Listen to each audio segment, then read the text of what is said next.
The Nomiki Show. There is some concern right now in the business community, as you've probably heard, an issue that our friends at the Arizona chapter of the Associated General Contractors wanted me to bring up with you, that there's a bill that passed the House, the PRO Act. Give us a sense, as this bill makes its way to the Senate, where you intend to be on this. We know it's an evolving issue, and if you'd be willing to have a discussion with employers in Arizona about our concerns about this bill being a disruption to the workplace and to our business environment. Well, I would welcome such a discussion. As folks who are listening today know, the way I make decisions on behalf of Arizona and for our constituents is by listening to the business leaders who will be impacted by these decisions. So I want to discuss this legislation, and I want to know the impact it would have on Arizona jobs and the economy. Now, there hasn't been any movement on the PRO Act yet in the United States Senate, but I can tell you that many Arizona businesses have already reached out to my office, and I know have discussed the concerns that they have with the PRO Act with some of the folks who are on our call today. Now, right now, this legislation is not scheduled to come before the full Senate, but we are watching carefully because some of the PRO Act provisions, especially in regards to the worker classification test for independent contractors, could become a part of other legislative ideas. So I would ask all the members who are joining us today to please stay involved with my office and help me by sharing information about how this would impact you and your company so that I can go back to Senate leadership and folks on both sides of the aisle to discuss the concerns that Arizona businesses have. Oh, interesting. Interesting. Guys, it's just about Arizona businesses. It's not about this country. It's not like she's only representing Arizona businesses. It's Brianna, you're a part of a business. What's your take? My take is we should be passing the PRO Act, and the fact that Sinema is making her rounds with the pro-business community, basically asking them to organize to help me vote no on this is basically what that says. And if you look at that clip and if you listen to it over again, one word is not included in all of that: workers. It doesn't even get mentioned once, and that there's a reason for that. In that, when she says it, she's clearly reading talking points. It looks like that she was given. What's funny too is a little bit later on, there was a YouTube video that was posted as well, because I guess there was some breakout sessions. She, in another call on the same day, mentioned that basically she was the concierge for the business community. I retweeted it a couple days ago. So if you haven't heard that, go back and listen to it. But it's really disgraceful, because I know for a fact, as somebody that ran for Congress in the state of Arizona, that all of the labor unions here in Arizona, when she ran for Congress, asked her where she stood on repealing right to work in the state of Arizona. That was one of the questions on the questionnaire. I can guarantee you with the UFCW, with the AFL-CIO, with SMART, and all the other labor unions out here in Arizona that have been fighting for decades to get that right to work law repealed.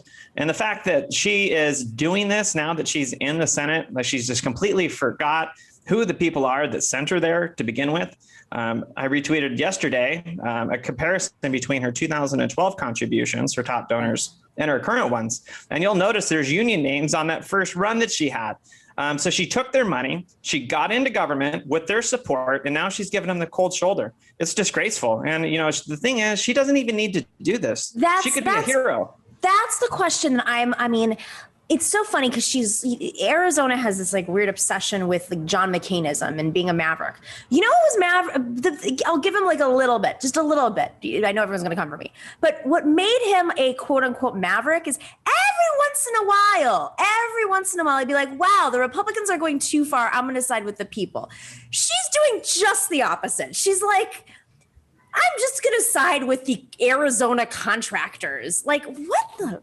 Lauren, yeah, aside from Arizona politics, what does this have, this impact on the nation? Your Senator, Chuck Schumer, you think he might have some power in pressuring her maybe if he really cared about unions? He's from a union state. Yeah, I think that we're seeing total transparency, which is kind of impressive. It goes back to that quote, whenever someone shows you who they are, believe them the first time. Yeah. But somehow, I mean, this has happened thousands of times, and we're still trying to figure out if these politicians are on our side. And the simple answer is no, they are not. So it's more the question of what are we going to do about it? Kyrsten Sinema Kyrsten, I don't even, Sinema, she is not for workers. She's not for the people of Arizona. She's for the people that line her pockets. And it's really a shame that people like her have been elevated to such positions of power. But what we can do as voters and people is organize her out of a job. Yeah, we can organize her out of a job. We can also organize so that people like Chuck Schumer, who's like, I can't do anything. It's not like I have any power over the 2 senators who I literally control what committees they sit on, everything. Like, she's in office because Chuck chose her. And I love this other element, and we're going to play another clip in a second or show something else that she did. But I love the other element of, like, Mark Kelly.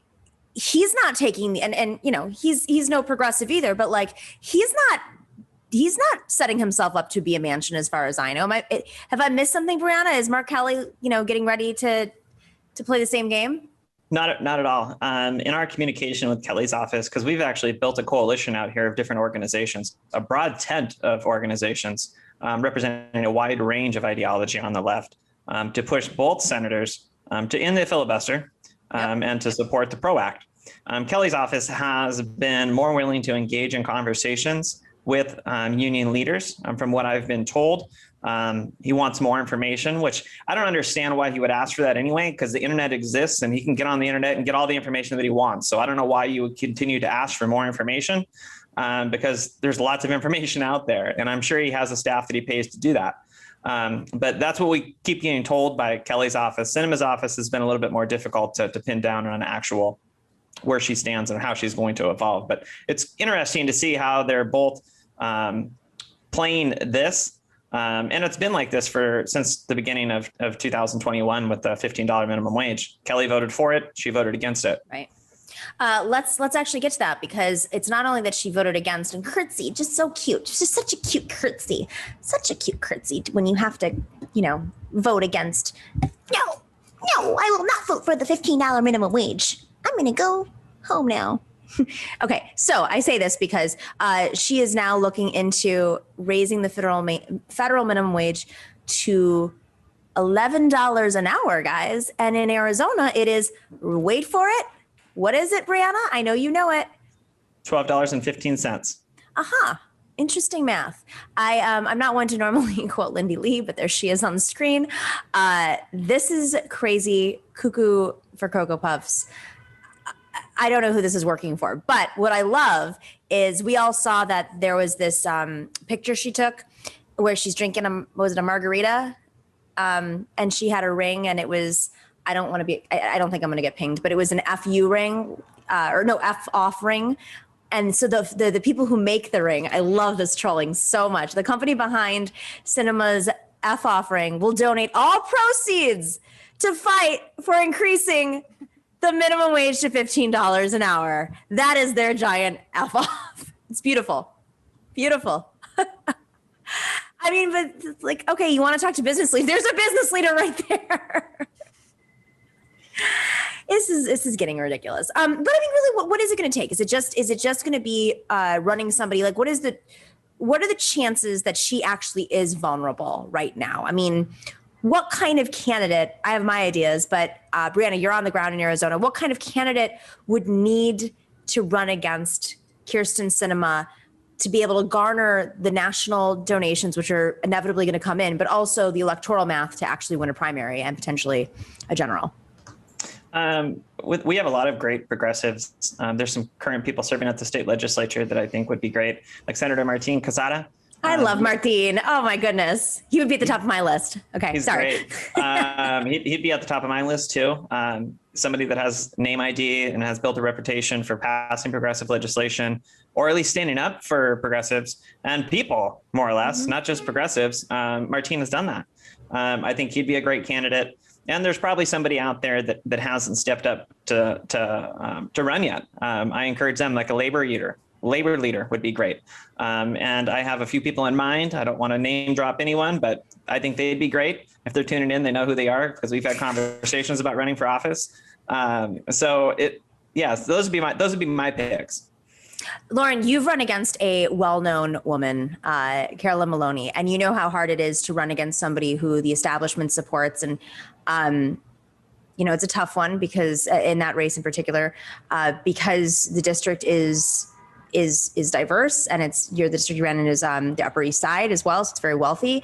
I think some of the dynamics are seemingly similar with this Senate race in Kyrsten Sinema, in that, okay, if someone's going to run, they've got to like understand they're going to have like Emily's List power against them, the DSCC against them. So how do you, what would you say as someone who's done this? What kind of candidate should we be looking for? Basically, we're just scouting on air. No big deal.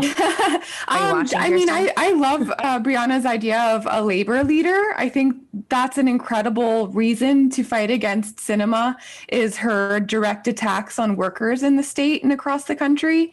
I also think we need somebody who's going to inspire people to vote if they haven't in 10 years. And the last few elections have been really upsetting in terms of, if you're really passionate about a candidate, it's easy to see your voice get squashed. But the thing is, somebody who can remind them that every single vote matters, and that it matters that they get to the polls, and it matters that people give them $1.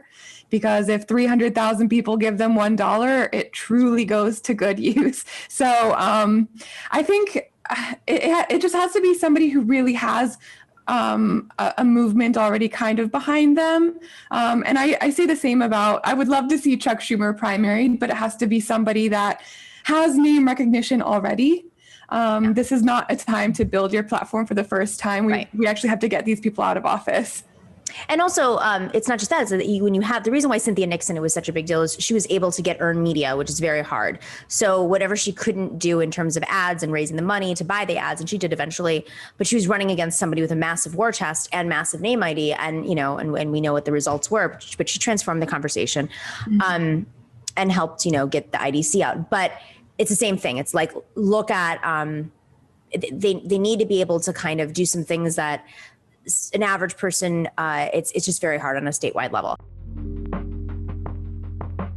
Thanks for watching and listening to the Nomiki Show. But remember to click like and subscribe on YouTube, and please share on social media.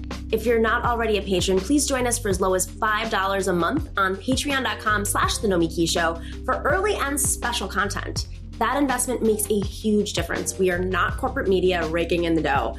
It's really you guys that are keeping us going. So please consider being a patron. And to our current patrons, thank you so much. We are incredibly grateful to you. We also now have swag. So check us out on thenomikishow.com to get your mugs, your totes, and your stickers.